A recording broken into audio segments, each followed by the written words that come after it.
les cortèges qui arrivent, ils sont énormes. Et notamment, on vient d'apprendre qu'il y a une centaine de motards. Là, ils arrivent, voilà. Il y a encore une centaine de motards qui arrivent là, de l'Est. Voilà. Aujourd'hui, la FFMC, elle n'est plus toute seule. Avant, elle était toute seule. Parce qu'on était considérés comme des trublions révolutionnaires qui agaçaient l'État en place. Alors aujourd'hui, on ne fait pas de politique par contre. Hein. Aujourd'hui, il y a des gens qui nous ont rejoints, comme la Fédération Française de Motocyclisme, la fameuse FFM, avec laquelle on n'était pas dans les meilleures dispositions il y a quelques années. Et maintenant, tout ça c'est fini. On efface le passé. La FFM travaille avec nous. Ça permet, et ça tous ces gens-là ont compris que se rassembler, c'est important. Contrairement à certains qui créent leurs petites assos de 5, 6 personnes, 10 personnes à droite, à gauche, on marche sur la tête, on se tire une balle dans le pied. Il y a 30 ans, la FFMC, ça a été le rassemblement de dizaines et de dizaines de motoclubs pirates qui en avaient assez de travailler dans leur coin sans rien obtenir. Donc on a fait rejoindre tous ces motoclubs sous une seule bannière qui s'est appelée la FFMC. On a créé notre propre assurance, on a créé notre propre magazine qui est Moto Magazine, la mutuelle des motards. Vous y allez pas, chacun a le droit de faire ce qu'il veut, mais en tout cas c'est l'assurance qui appartient à la FFMC, qui a été créée par la FFMC. Moto Magazine, qui est aujourd'hui le canard le plus diffusé dans la presse moto française et qui a été créé par la FFMC. On a créé des organes de formation pour les motards, post-permis, on a créé tout un tas de choses. Et c'est ça, le fait de pouvoir se rassembler et d'être aujourd'hui fort, ça vient de là.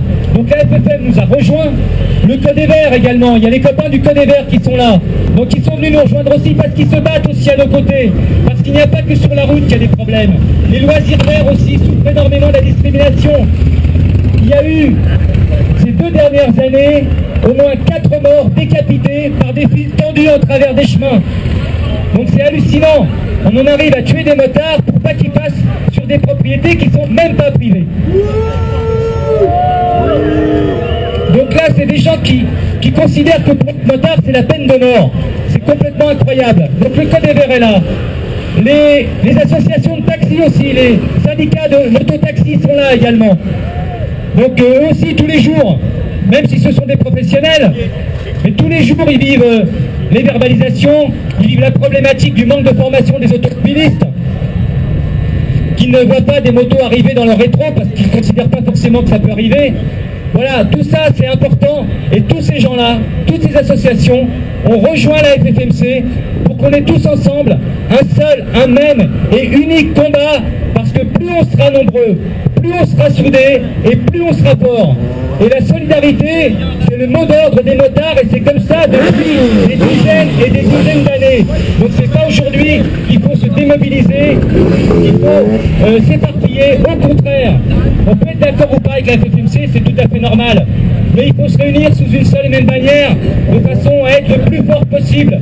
Parce qu'en face, ils ont des services de communication énormes, ils savent faire, ce sont des professionnels, et ils savent faire la déstabilisation.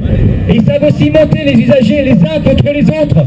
Je ne sais pas si vous avez vu la dernière campagne de sécurité routière qui relègue les femmes au rang de pauvres ménagères et les hommes au rang du loup-berlu affolé qui font les cons sur la route.